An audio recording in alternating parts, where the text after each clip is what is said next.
Are you tired of your YouTube videos not getting any views? Well, consider TubeBuddy. I've used TubeBuddy for years to scale up my YouTube channel. Now we're sitting over 200,000 subscribers. TubeBuddy is a browser extension that offers a ton of built-in productivity and time-saving services to take your channel to the next level. Use my link in the description to get started with TubeBuddy and level up your channel faster. We working. Yo, bad news for Tyson Fury. There's only one Tyson Fury.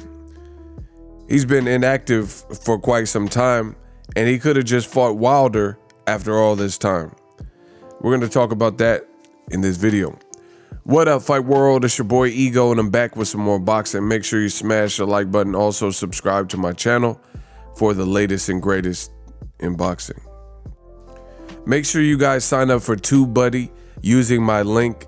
It takes money to make money. If you're serious about growing your YouTube channel, that is a great option for you. TubeBuddy I've used on my channel personally for years. Started off with 0 subscribers. Now we've scaled to over 200,000 subscribers. That's one of the daily resources that I use to this day to grow my channel. So if you're interested, click on the link, sign up for TubeBuddy. Now, we got to talk about Tyson Fury. In regards to the Tyson Fury situation, it's looking a mess, right? Tyson Fury claimed that he was sick and tired of waiting for Deontay the Bronze Bomber Wilder to fight. Now he's in some type of litigation and mediation, and there's a lot of fake news out, and I'm just watching. I'm sitting back as an interested spectator to see how it all plays out. And Tyson Fury, it's to the point where he's probably frustrated with all the long layoff and frustrated he's been inactive. And he's the type of person in the past that has gone off the deep end and flown off the handles when he's had these long breaks. Like if you remember after he beat Klitschko, this is when he started doing drugs and going through depressions and downward spirals. Plus, last year was tough for many people with the whole pandemic. It limited your ability to travel and to be out in the open, and just the big stressor for a lot of people. So this is a bad look for Tyson Fury because he said he was tired of waiting for Wilder. He blamed everything on Wilder, not the pandemic, even though his own promoter, Bob Arum, his U.S. promoter, has been on record stating that the reason Wilder Fury 3 hadn't taken place and the dates kept getting moved was because of not Wilder, but because of the pandemic. And they were trying to find an apt date that would work. And they even said in February 2021, they said that could be a reasonable date.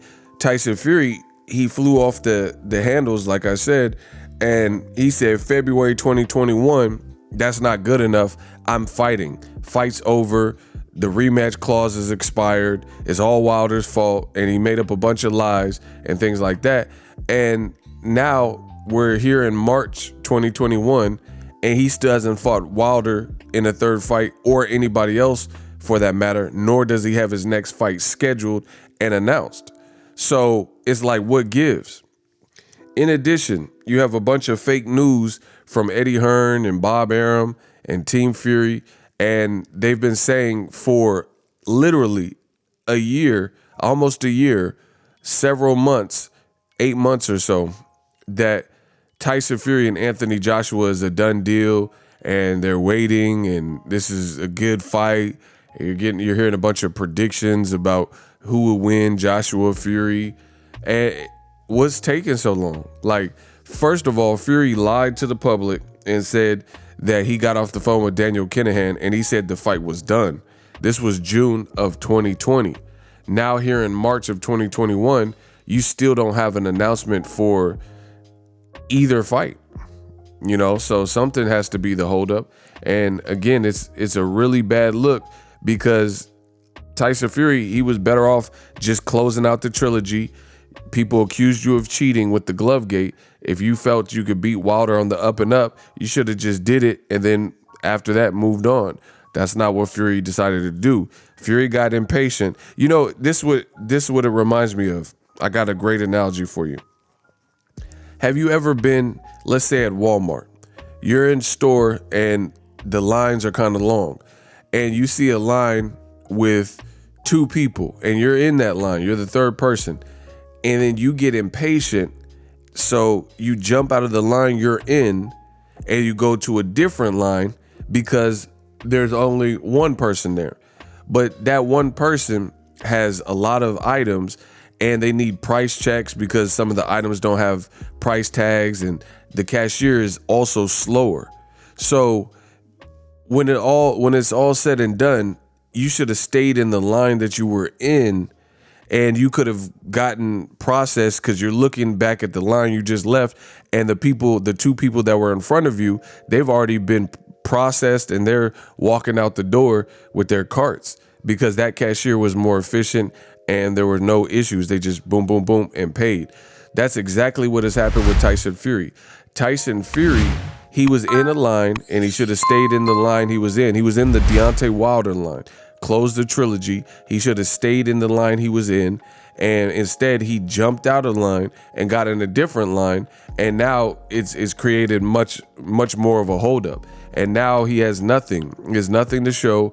He has no fight with Joshua announced, no fight with Wilder announced. You're in arbitration or litigation, legal proceedings, and there's likely a gag order, and he's just stagnating his career, which we know is not proven to be beneficial to a person like Tyson Fury, having that idle time. They say idle hands is the devil's playground, right?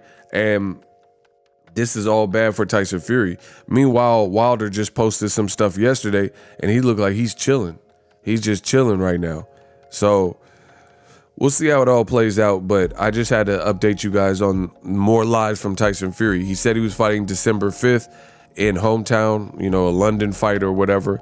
That didn't happen. And at this point, he might as well have just completed the trilogy and try to work that out with Wilder instead of going through this legal process and letting somebody else mediate in between and saying, "Oh, I'll never fight Wilder again." Because now you're just on the sidelines. And then depending on what the arbitrator and the mediator rules, he could force it upon Fury. And if Fury says, "To hell with you, I'm not fighting you," despite this ruling, then it could be a lawsuit, which could create other cease and desist type of issues for Tyson Fury. So this is just comical at this point, how badly Fury and his team have played this. So now the whole claim to fame is this alleged Joshua fight, and they're acting as if people are stupid enough to not realize that there's a legal process going on, and Wilder, that hasn't been finalized. Like, we don't know what the outcome is. So despite the Joshua Fury talk, you still have another issue, and that's Deontay Wilder. And again, I'm just gonna wait. That's why you haven't seen me talk too much about it, because I don't try to purposely put out bad information. There's a lot of people in this boxing game, they don't care. They don't care about integrity. They don't care about their reputation. They don't care about credibility. But those things I do care about. So I'm not going to speculate heavily. Everything that I said in the video, most of it was stuff you can confirm. Fury said he was fighting in December. Fury said that he had to fight Wilder. Fury switched and said he no longer has to fight Wilder. Fury said in June of last year he got off the phone with Daniel Kinahan and the fight was done for Anthony Joshua 2-fight deal, and now he's sounding doubtful and saying, like hypothetically, let's say the arbitrator didn't rule in Wilder's favor. Who wants to see Joshua Fury? That's still, to me, stylistically, it's not a better fight than Wilder versus Fury 3. But even if that fight was to commence, Joshua and Fury's been on a decently long layoff, and Joshua's coming off the Kubrat Pulev performance, which, it was all right. It wasn't anything highly impressive. So does Fury, seeing how he hasn't fought since February, does he want to go into a super fight with the guy he hasn't fought before and fight Joshua under those terms, straight off of long inactivity? Probably not. You're better off just fighting Wilder. End of. Let me know what you guys think. Drop your thoughts in the comment section. We working. So if you enjoyed this video and want more content like this on the channel, you can show your appreciation by going to the PayPal donate button or the YouTube support button, and you can donate any amount that you feel is equivalent to the value of this video. Much more to come. Thank you guys for your support. Boxingego, the future of boxing.